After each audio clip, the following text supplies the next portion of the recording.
you so much for clicking on this. So today, I actually want to talk about money. One of the things that I want to talk about on this channel is money because I think money is honestly an important currency. And it's important not just from the ability to have it, but your mindset around it is actually quite important. So I'm hoping to actually invite some people in future to talk about money. But obviously, before we do that, I also need to start talking about it. So for me, I'm talking about money in my 30s. So I'm 35 this year. But I want to talk about the lessons that I have learned in my 30s. And by Lent, I mean, it's not necessarily new concept, but it's things that for me was solidified only in my 30s. Because the reality is, you can read up all you want, but the true lessons are learned by actually applying some of whatever you're learning. And that's why we need to be better students. And in this channel, I'm hoping that we can all learn to do that. And I'm going to be able to impart that with some of the stuff that I talk about, or if I invite people with some of the things that we actually hear from other people. So actually, let's start. So one of the things that are important is actually finding out my money story. So I think honestly, with everything in life, you need to trace it back to its root to be like, why did I end up here? Why am I here? So for me, I was probably 31, 32, I think, somewhere there in my early 30s, where I felt like financially, I feel like since I've started working, I've been doing the right things, but I'm not where I thought I'd be. And obviously, facing that question meant I had to be honest with myself to be like, okay, Cindy, why are you actually here? And I realized that my money story, or my genesis story from a money perspective, obviously a lot of times comes from what you saw as a child. And what I saw as a child, so on the left, on the one side, it was I saw my mom working so hard, but I think she actually didn't earn enough money because they always felt like there was too much month than there was money. And not because she was irresponsible, because she was underpaid and she was working far. And also she had to support us. So that was on the one hand.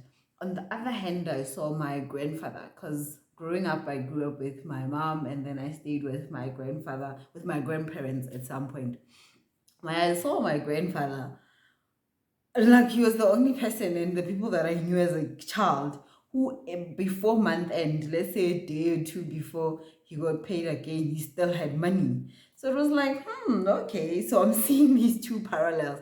But on his side, he had money, but I think there was also a bit of stinginess in him, because even if there was something he'll be like, me, I didn't plan to spend on this, so I ain't spending on it. So on the one end is discipline, but on the other, it's actually stinginess, because sometimes you save so that you can help when there are emergencies.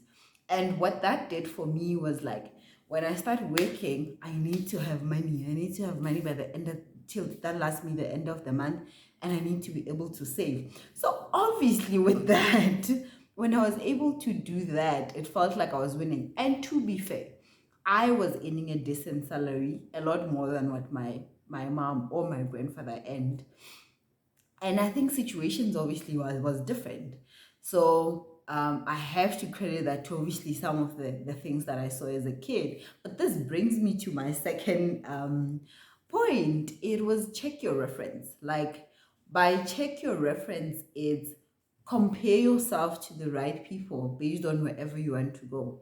So what I mean is, as I'm telling you that obviously with my money story, I was able to have enough money, like do the mandatory things that I needed, but still have enough money to last me the end of the month from a transport perspective, still be able to save. So for me, that looked like winning. I was like, no, girl, look at you.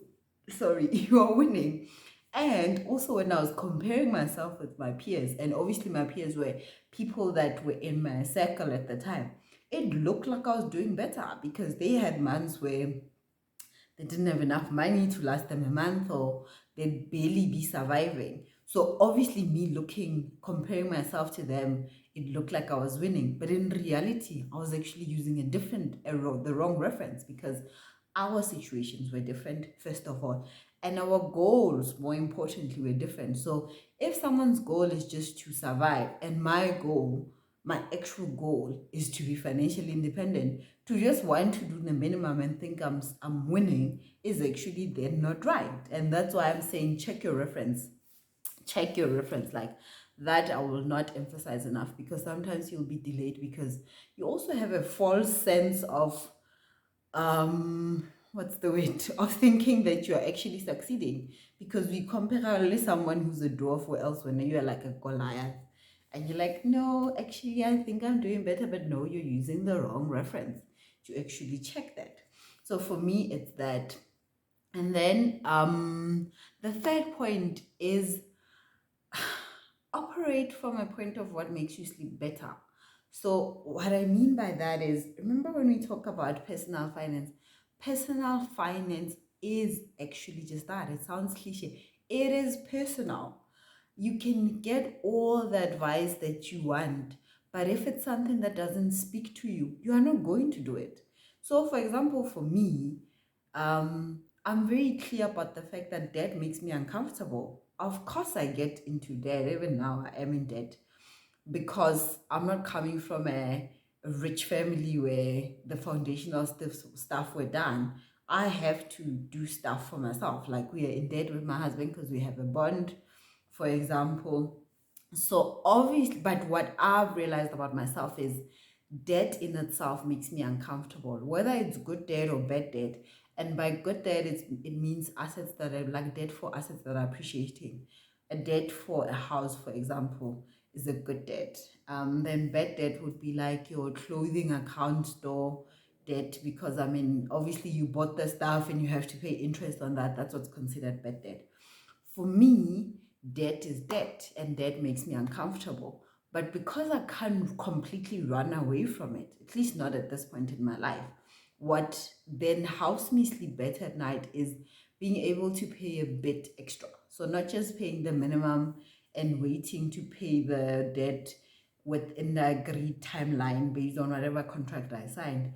I actually always aim to pay more. For example, if I'm paying 1,000 rands for my debt, the minimum is 1,000 rands. I'll try and pay 1,200 or 1,300, depending on affordability and whatever phase I'm in my life. So I try to do that. And I think for me, that is why I'm saying do what makes you sleep better. If for you, what makes you sleep better, for example, is being like, no, I'll pay minimum, but I'm still gonna invest rather. Do that. So do what makes you sleep better, because that counts. Personal finance is not just about the numbers. It is really truly about personal and what our psyche is from a spending perspective. So that is the third thing. The fourth lesson that I learned was spending according to your values. This was a game changer for me. It was a game changer. I think as a personality, I'm an extremist. So if I go left, I go proper left. If I go right, I go proper right. So obviously, I said in the lessons previously, is that I felt like I was not where I was supposed to be. So I became extreme in terms of investing. But that didn't give me joy, because remember, investing is a long game. It's a marathon. It's not a sprint, because especially when you start investing, the progress is so slow. And I was like, sure, I'm sacrificing so much, but I'm not happier, because I remember on the other side, you haven't seen the full results as yet of compound interest, and you're still learning to invest, really. So I read this book called The Latte Effect. I actually forgot to bring the book. It's on my bookshelf, but maybe I'll put it somewhere here if I figure out how to. So the latte effect is actually a parable about a young lady called Zoe, who thought she was poor, but this man, or this wise man, shows him that she's richer than she actually thinks she is. But the crux or the core of the book is actually spending according to your values. In that, if you want a rich life, you are going to have to take it yourself or create it yourself. And how do you create it? You create it by spending according to your values. And remember, a rich life means rich. Rich is different to everyone. So for me, what then said to me, a rich life is honestly like being able to enjoy myself while still thinking about the future. So one of my values is adventure. So obviously in this case, I was just focusing on the future but not enjoying myself. Or even if I did, I'd feel bad to be like, ooh, but on the other side, there's still something missing. So this just showed me that I can actually do both. And for me to have a rich life, according to my definition, I therefore need to spend and put away money or budget money to be able to do some fun things, adventure, whether it's going away, whether it's dinners or brunches or whatever, or like just some nice activities for me and the family. That for me is part of a rich life. So it just showed me that I can actually do it. I can actually have it without feeling bad, because for me, that's important. For the next person, it might not be, but for me, it's important. So that's why I'm saying it's important to just this book was good in defining what your values are and making sure that when you spend according to your values, and you honestly get a lot happier. I think I'm a lot happier when I'm able to balance between the two than just focusing on one core thing. So that was good. The last lesson that I learned, which is the fifth lesson, is you're not gonna get a wealth until you fully invest in your own understanding of finances or your money behavior, or how you are just also as an investor. Like, are you an aggressive investor? Are you a medium risk? Are you a low risk type of person? And that comes with immersing yourself with the knowledge of investing. So I think there's a scripture in Corinthians, I think it's First Corinthians, where Paul was talking um, about how he fed, because the Corinthians were still new in the gospel, he sort of fed the milk. So he gave them things that are not hard because they were not ready to have solids. So for me, look at it like that, even when you're trying to invest, to be like, when you're starting to overwhelm yourself with what type of investment XYZ, that might be overwhelming. So start with budgeting. Do I know how to budget? Saving, what does saving mean to me? What is a reasonable number that I can save based on where I am in my life? Start that. But the important thing, which I feel like for me, I took longer to transition, is transition to solids when it's time. Don't stay in the lane of the milk when you've actually mastered drinking the milk and you're now ready for solids. Anyway, this milk and solid story sounds funny, but you get what I'm saying. So do that, to say, if you now need to learn about investing, learn about investing and immerse yourself. It might be overwhelming in the beginning because you've mastered, remember, you're comfortable now with understanding budgets, with understanding saving, but it is time now to actually go into investing. What am I investing in? What does that look like? You're gonna stumble. You're not gonna fully get investing from the onset. Even now, I still stumble sometimes, but I am better because I understand a few things about it. But still, this came with doing. In theory, it's completely different to when you actually start participating in it, because that is when you truly learn. So with this, I ended here. There are many, many more lessons that I've learned, but for me, these are the important ones that I felt like I want to share here. So thank you so much again for getting to this part of the video. I hope this helps. If you liked it, please like.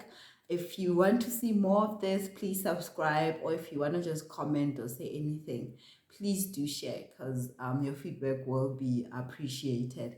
I love you and take care. Thank you so much. Bye. Until next time.